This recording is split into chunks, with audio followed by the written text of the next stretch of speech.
What's going on, everybody? Jeff Holiday here, and welcome back to a new episode of A Song of Salt and Poo, where we're looking at the Jillian Epperly Jilly Juice cult. Now, if that sounds kind of weird and you're not really sure what I'm talking about, I very much encourage you, go back, watch episode 1. It's kind of like a primer for this whole thing, and you won't regret it. We're going down a deep rabbit hole, and I have no idea how long this is going to take, because there is so much. Holy shit. Previously, when we were talking about Jillian, we talked about, well, basically some of the simple fundamentals of what she believes and what her little cult of poo-focused people, the things that they dwell on, and some of the bad shit that they've been doing. We're going to go a little bit deeper today. Now, first and foremost, because we really want to understand what it is that Jillian's selling and what she believes, what she's convincing people into, we're going to dive into her book. But also, after that, I'm going to show you why it's a shit cult. It's a poop cult. I mean, Jillian, what you even said it yourself. And that's why this is almost like a shit cult. See? But before we do, I just got to point this out. Jillian lately has been losing her fucking mind. Absolutely losing her mind. It's bizarre. And see, what's been happening is, after all the controversy that keeps happening, attributations of her protocol possibly lending towards people dying, as well as other people talking about things like losing teeth, which we'll get to, probably in the next episode, Jillian has been on this mission of wanting to either clean her group and get rid of anybody who would be a detractor, but even now, she's got some weird ideas on what's happening with social media. I wanted to give you an update. I did speak with my web developer and everything is going along swimmingly. We're going to also be wiping the whole group completely clean. And I'm not upset about it. You know why? Because all the information that's out there on that site, hey guys, is right here. And some of you have captured some of my videos, which is perfectly fine. And I've known for a while, but I didn't really see it into practice. I didn't see it into play until actually this last year. Facebook is FBI book. The people that you need to be really afraid of are the people that you know and that you don't know, because what the government has done is turned your friends and family into informants. Facebook is a perfect place to inflict the whole, if you see something, say something. She's also been having some problems with PayPal and how people can give her money. This is obviously just a fight for freedom and truth and expression and that sort of thing, right? Check this out. All right, everybody. So finally, I was able to establish some kind of finality with PayPal. It's done with. They are probably pro-vax. I would assume that they support the holistic industry in so many ways. So my international people, what I would suggest you do from this point forward is just send me a money order from your prospective country and do like a 3-year or do like a 2-year type of membership. And a lot of this is kind of getting people excited, getting people amped up, because soon there's going to be a mass exodus. You see, they're gonna close down the Facebook group, and they're all moving to the newly released, but it's still a work in progress, jillyjuice.com. Now, if you want to see some of the information that I've been looking at for a while, being in the group, they've started copying Jillian's insane ramblings into the files section of this website. So you can go and you can check some of this shit out for yourself, because it is, oh wow, it's nutty. It's incredible. Now, as promised, we're going to get into the whole shit cult aspect of this, but first, we really got to look at the book. We have to be fair. We have to really analyze these things so that we understand them, and then we can appropriately counter them as need be. So, and for that, we're going to go to Jeff at the desk. Jeff, are you there? What? Jeff, wake yes. up. No, I'm here. Yeah. You have to talk about Jillian Epperly. Jilly Juice again, remember? Oh yeah, no, my favorite topic. Yeah, Jillian Epperly. Yeah, I guess we could do that. Just fucking do it, asshole, okay? Okay, yeah, fine. All right, let's go. Okay. Hey guys, Jeff at the desk here. Welcome back. So we're going to be talking about Jillian's book, and I think it's really important that we do this because understanding Jillian's book, I think, helps us to understand Jillian, helps us to understand her crazy cult and what their belief systems really are at their core values. So let's jump into it. Now, the name of the book is Candida, Weaponized Fungus Mainstreaming Mutancy. And as of this recording, it is currently available for download right from her new website that she's launching, jillyjuice.com. Now, I've only gotten about halfway through the book. We're not going to go all the way through it, of course. But really, we're just going to look at a few select bits that I've chopped out that I thought were really interesting to kind of encapsulate some of these weird ideas. So, cancer, disease, and chronic illness stem from an overabundant fungus called Candida that are sustained by various factors. I will be naming these factors throughout the book. And this comes down to like the basic core belief system, that everything that can go wrong with you is all because of Candida, this fungus that grows out of control and suddenly everything, doesn't matter what it is, your cancer, your diseases, even birth defects, even genetic diseases that we know exist. No, it's not genetics, it's Candida. The current state of our world is extremely polluted and toxic. We are exposed to toxins in every aspect of our lives. The foods we eat, organic or GMO, genetically modified, air pollution, environmental hazards, Wi-Fi radiation, occupational hazards, makeup, shampoos, conditioners, hair products, deodorants, air fresheners, laundry soap, bath soap, hand soap, drinks, toothpaste, mouthwash, tap water, bottled water, alcohol, antibacterial soap, prescription drugs, over-the-counter drugs, and arguably vaccines, read the insert, all have some element of carcinogenic toxins in them, and if not neutralized properly daily, can result into cancer, disease, and chronic illness. And so right off the bat, we have this very strange question. So if our world is extremely polluted and toxic, and I would agree that the world is naturally toxic, there are lots of things in nature that do really aggressively want to kill you. That's kind of how nature works. But if all of these things, these pollutants and these toxins are, if they're not neutralized daily, can result into cancer, disease, and chronic illness, then where does the Candida come from? You know, if this is like this huge problem, then how is Candida the issue? Well, she does explain. The right probiotics made in your own home not only detoxifies your system from the everyday exposure to toxins within your control and out of your control, it also keeps Candida, also known as cancer, yeast overload, at bay. Oh boy.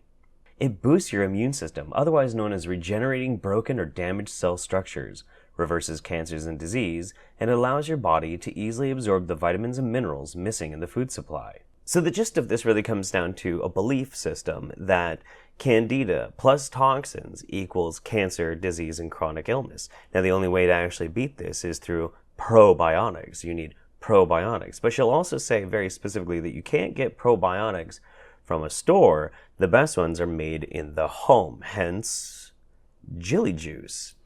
But what's amazing is there's just so much wrong in this one simple paragraph, because Candida, also known as cancer, cancer is not yeast overload. Cancer is uncontrolled cell growth.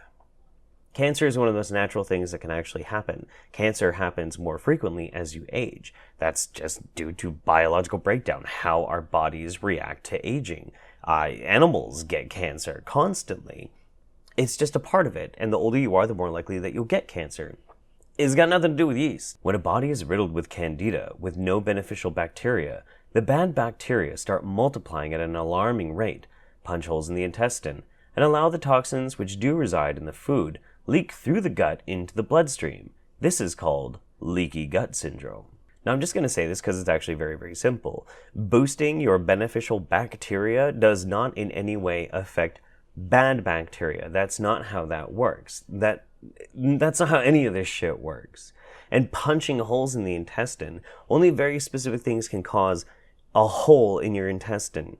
Leaky gut syndrome is another buzzword of some of these alternative health practitioners, is not really a thing. It's not real. It's never been real. For instance, here's a quote from a website that promotes leaky gut as an actual thing. Leaky gut symptoms aren't unique. They're shared by other problems too, and tests often fail to uncover a definitive cause of the problem. That can leave people without a diagnosis and therefore untreated. leaky gut started as basically this buzz, kind of like candida, where if you can't really explain why you're feeling listless, why you have these weird, seemingly allergic reactions, why you just feel sick, why you feel shitty, well, it's leaky gut. Oh, no, sorry, leaky gut is candida, and candida is what's causing it. This is lazy diagnosis by people who are not doctors. This is make-believe bullshit time. It's just as simple as that. In the next part, she goes into her medical experiences and the things that were causing her a lot of problems. The main thing that she claimed she was suffering from was premenstrual dysphoric disorder, which is effectively classified as PMS, but to the point where it is now a psychological condition that is causing real problems. And through this, she tells a very long, elaborate tale of how it was affecting her. It was affecting her ability to work. It was affecting her career in, well, marketing and business. So, here we go. How does one get ahead when you cannot work on a consistent level of 40 hours a week? It was nearly impossible, so I decided it was time to find a husband and get some solid backup in my journey called life. Your impetus for getting married was because you couldn't work 40 hours a week? I mean, I guess it works, but doesn't seem romantic. Mind you, I was still afflicted with this illness, but my marketing skills were bar none, and I landed a very smart husband across the US who learned and understood what was going on with me, mentally and physically. You got your husband through your marketing skills. That's creepy. Subsequent to our meeting physically in person, we both quit our jobs, attended truck driving school, and I decided to bow out and watch him succeed driving an 80,000-pound truck down steep grades in inclement weather. Once my husband passed truck school and received his commercial driver's license, I was allowed to ride along while he delivered truckloads of product to different destinations across the country. Okay, so you guys meet in person, you hit it off, you both quit your jobs, and then basically hit the road, and he's a long-haul trucker. Well, that's at least more romantic. That sounds at least adventurous, so I'm kind of into it. This allowed me time to listen to different pundits on the satellite radio we purchased to pass the time in between stops, and I was particularly interested in one political pundit radio host who covered many different health topics and government conspiracy theories. Are you talking about Alex Jones? One of them was the dangers of vaccines and the benefits of supplements. I started to explore the holistic side of the health industry, analyze my current health issues, and examine what was going on in my immediate family and all of their health issues. I started to make pretty quick connections and assertions that vaccines and prescription drugs and over-the-counter drugs were contributing to the sickness, cancer, and disease that had been plaguing my family and friends for some time. Now, I'm sure that there are other radio hosts that do things similar to this, but this is what I'm picturing right now, and it's fantastic. So you got this bored trucker's wife, and she's sitting in the cab on these long, long trips. She's listening to Alex Jones, and she gets it in her head that vaccines and all drugs are the cause of every single one of her ills, yeah? And this inspires her to make a poop cult. That's, A year later, Jillian and her husband settled down in Florida and she became an alternative health nut, joining groups and buying supplements. However, according to her, she got worse. The cause of which, she claims, are detoxes, things like diatomaceous earth, was making all of her symptoms worsen. I then stumbled upon candida and estrogen dominance and the possibility of how fungus is introduced via vaccines and fed through our food supply, as well as the rate of reproduction of the fungus yeast which turns into candida overload, causes inflammation. And at this point, I did look, but I can't find where the genesis of this all came from. I mean, there's been people talking about candida for a long, long time, but it would be nice if I could have found like that one origin point for her crazy beliefs. Haven't found it yet, sorry. Candida replenishes itself extremely fast when fed in the right conditions. These right conditions are sugar and sugar-based foods, and the environmental exposures you cannot escape. Good gut bacteria, which is homemade probiotics, has to be aggressively introduced to replace the bad bacteria and fight the microviruses attached to the candida causing inflammation. Now, this does come down to her basic thesis that all disease and dysfunction is effectively a toxin binding with a fungus and that explodes the candida, and the only way to fight it is with good bacteria to fight off the bad bacteria. But the problem with this is that basically says that there is no good bacteria inside your body. You need to make it, otherwise you're not going to have any. And that seems to fly in the face of this like biological purity that Jillian keeps promoting. It doesn't make any sense. It is good marketing, though. I'll give her that. Anyway, after that, Jillian went on this mission, and she wanted to find out what types of ailments, treatments, vaccines, all that kind of stuff that her family had come into contact with. When I got sick with a cold and flu, I got really sick, and then it was over in a short amount of time. My mother used Triamenic, amoxicillin, Benadryl, and Claritin for my allergies, and cold medicine for cold and flu season.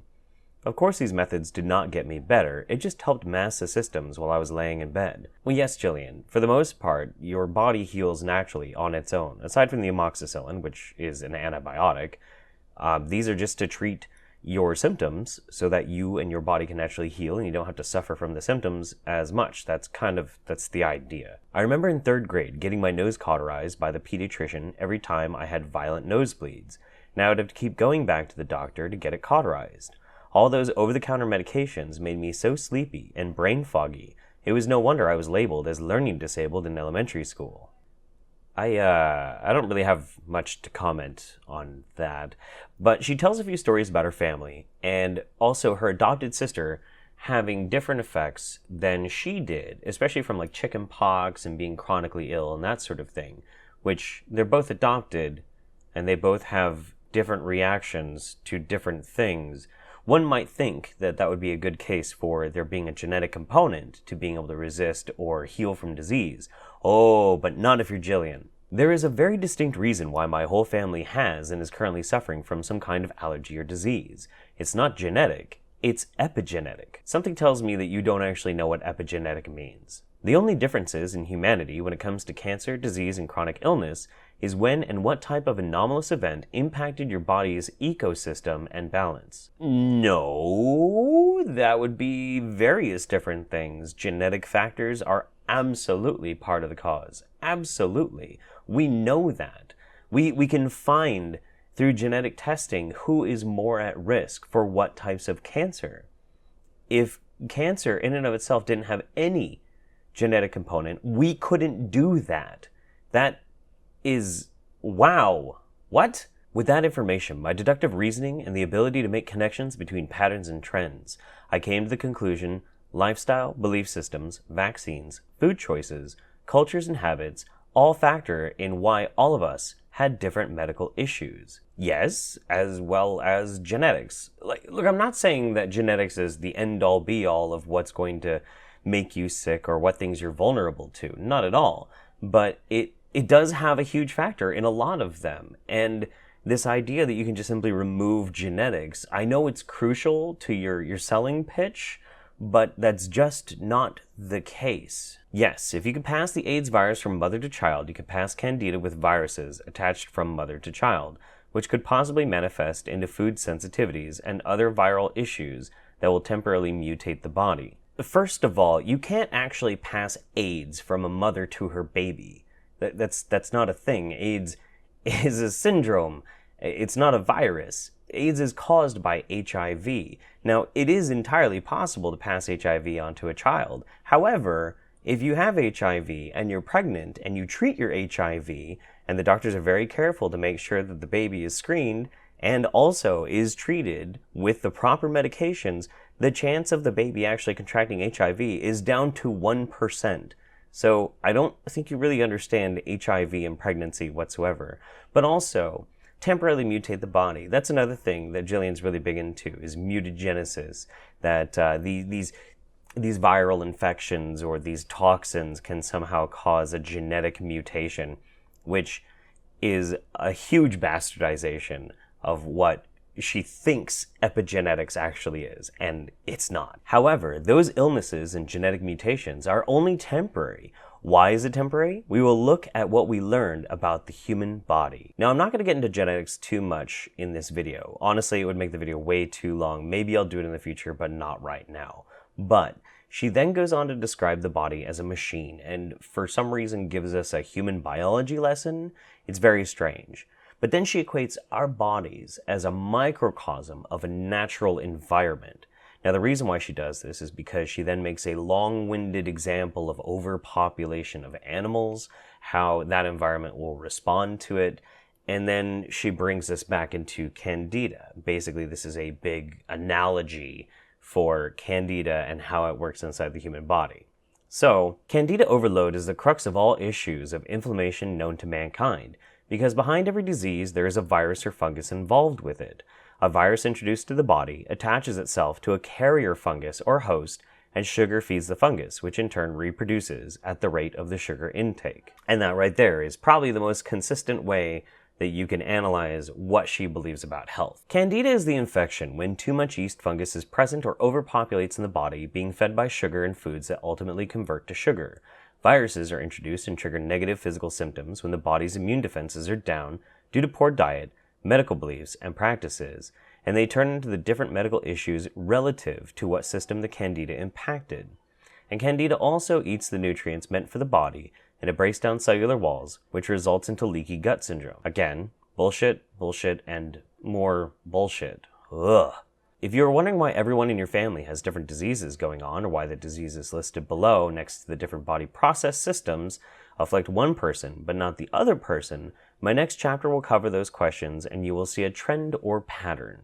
And there's some charts with basically like what things could trigger what type of dysfunction in this body and that thing, and it's ridiculous.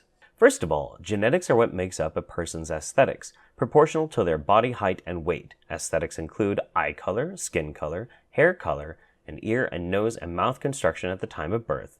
So as long as there are no aggressive anomalies impacting the growth process. There's weird grammatical typos in this, but no, actually, no, you're wrong.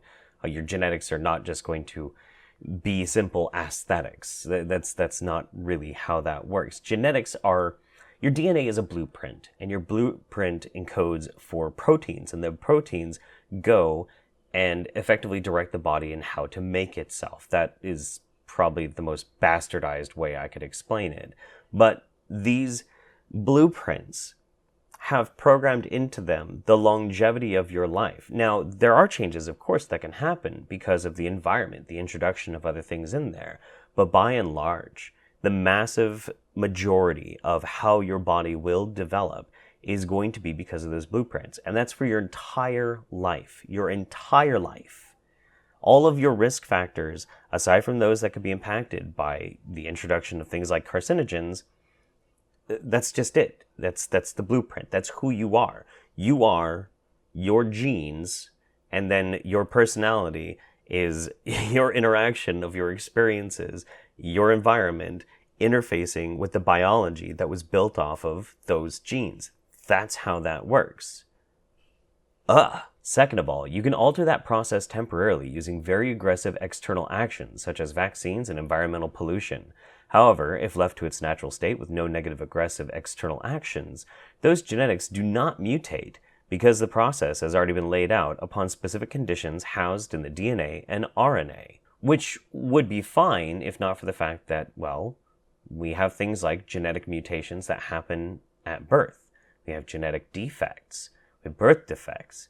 We have lots of different things. The fact that whether we're healthy or not, inevitably, people will, if they grow old enough, get cancer. That's just what happens.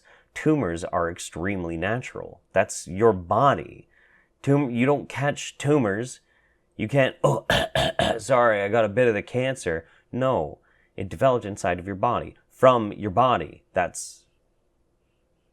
Lately, the medical community has stated otherwise. They do this for a very specific reason. Of course they do.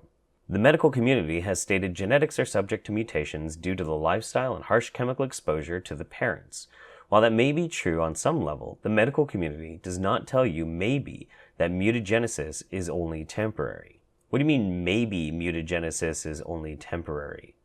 What do you mean maybe? Shouldn't you know? You're speaking like you're an authority. What the...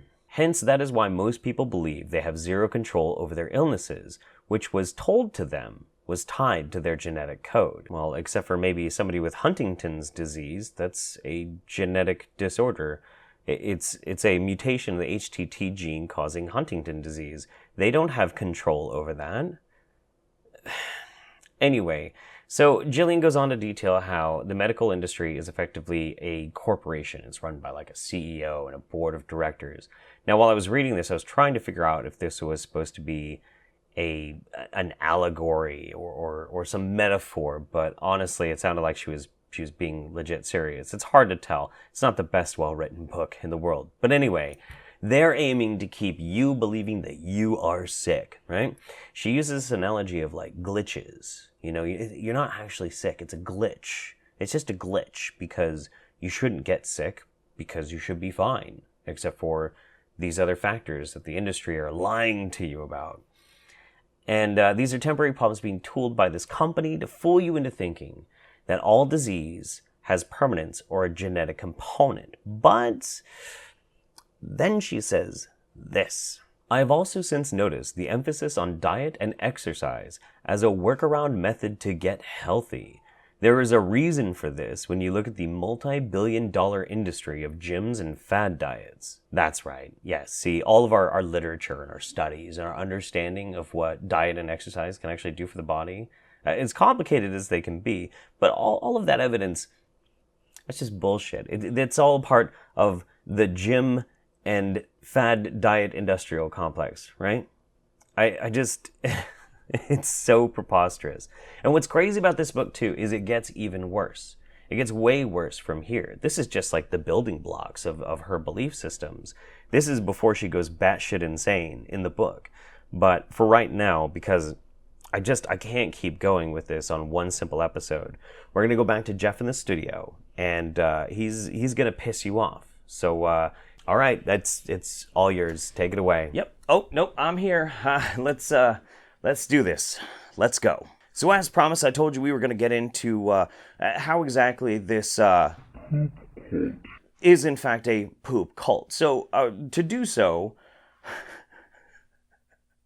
I'm really not looking forward to this. To do so, I went scouring through the files again, and as I had mentioned in episode 1, they detail what waterfalls are. The whole idea is to cause waterfalls, which is violent, explosive diarrhea. Well, I also found a file in there called Waterfalls Revisited, and it's a link to a video, and I think we should watch this before we really get into how fucked this is. Let's listen to Jillian describe this, okay? Let's do this. Good morning, everybody. So last night I gave myself an influx of my juice to achieve waterfalls. And I only drank, and waterfalls is when you are triggering your immune system to the point of where you're peeing out your butt. I mean, there you go. And then that is the aggressive way to infuse your body with electrolytes and minerals. And then it rebuilds all of your cells and regenerates and also purges out what doesn't belong. Hold on. Wait a second. What the fuck? You're trying to tell me that causing violent fucking diarrhea is going to replenish your minerals, your nutrients and your minerals inside of your body. And this is going to, like, cause regrowth on a cellular scale and this sort of shit. What the fuck are you talking about? Are you fucking mental? Look, our bodies detoxify themselves naturally through our fucking organs. That's why anytime somebody tells you a detox, it's bullshit. It is fucking bullshit. But even more so than that, we make waste to get rid of the things that we don't need in our body. That's the fucking point.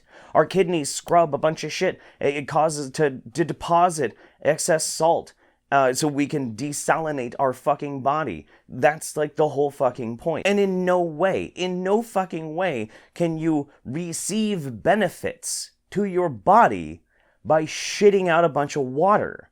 That is not how that works. You are losing things, not gaining things. That's impossible. Like, it's not even just wrong on a biological scale, it's wrong because of physics. Huh? So I drank about a whole quart of it, and then I was upstairs, like, really fast, which is faster than usual because sometimes, I guess, when I am, like, in that state of hormonal and I've eaten a little bit more than usual, that it would take me longer to get waterfalls. So I could see why some of you have a hard time in the beginning to achieve waterfalls because you have a lot more to push through. Dare to dream. Well, I didn't have that much to push through. Good morning, everybody, because I have not been eating like crazy. And yes, I'm sorry. Hang on. I need to detail out and describe to you this process of having copious diarrhea and taking a shit. But good morning.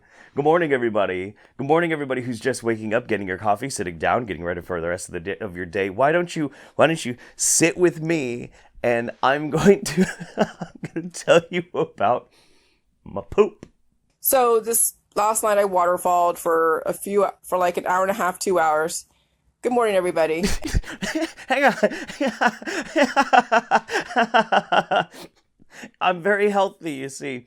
Last night I spent an hour to 2 hours pissing out my ass. I'm so fucking healthy. Good morning. Good morning, everyone. And then it was fine. I was really just farting in my sleep. Last night.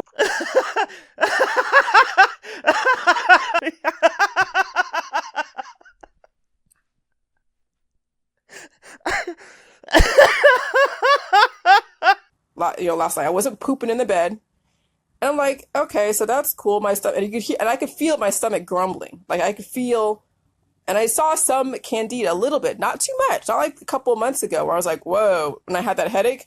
There's a little pieces of candida, and it's like an orangey, spongy stuff. How do you?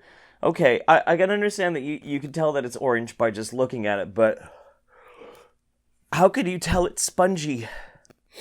I know how she knows it was spongy. Because she touched it. Okay, that's cool, and it was, and I was waterfalling clear for the most part. And then this morning, I'm thinking like, well, I probably don't have any poop in my system, but yes, I was farting a little bit last night. So when you fart, it means you still have poop in your system, right? But it wasn't like pooping everything out in the bed or something. I was just farting. So I'm like, okay. So then this morning I took a poop, and I'm like, wow. So last night I really could have pushed the envelope if I was still sick, like you guys are, right? And I didn't, and I didn't have to worry about going to work and having to trigger, more healing symptoms because I had to do other things. If you guys, if you're waterfalling at a quart, right, and you're still not getting better, and you've been doing a quart for the last like month, you need to up your dosage. Okay, so just because you've waterfalled at a quart at 4 cups, doesn't mean that you're actually pushing the envelope and stepping up your game, because there's always to be healing had, especially if you're still sick. Okay, let's stop there. Let's stop there. I need a break from that. That video is over 30 minutes long of her talking about shitting. Just shitting and shitting and shitting. Waterfalls. Cute little cutesy fucking Disney-friendly fucking name for violent diarrhea. And her advice is that if you are shitting all of your water out in these violent explosions, but your health problems haven't alleviated, well, there's only one answer. You're not pushing the envelope enough. You should do more. Like, I don't even have to reiterate this, but I'm gonna do it anyway. If you are having, like, kidney fucking problems, and you do this, you could fucking die. Straight the fuck up. You could fucking die. And she even advocates people, if they're missing a fucking kidney, they should do this because it can magically regrow the organs. But we're going to get to her wild claims of regeneration probably in another video. That's not why we're here. We're here, unfortunately, to talk about poop. So I feel at this point I'm really going to have to warn you. I usually don't like to do too many, like, trigger warnings or anything, but what you're about to see is going to be extremely disgusting. You're going to see really, really fucking gross shit. And I mean that literally. Actually, literally. So if this is something that you don't think you could handle, if you have a queasy-ass stomach, skip to this point in the video.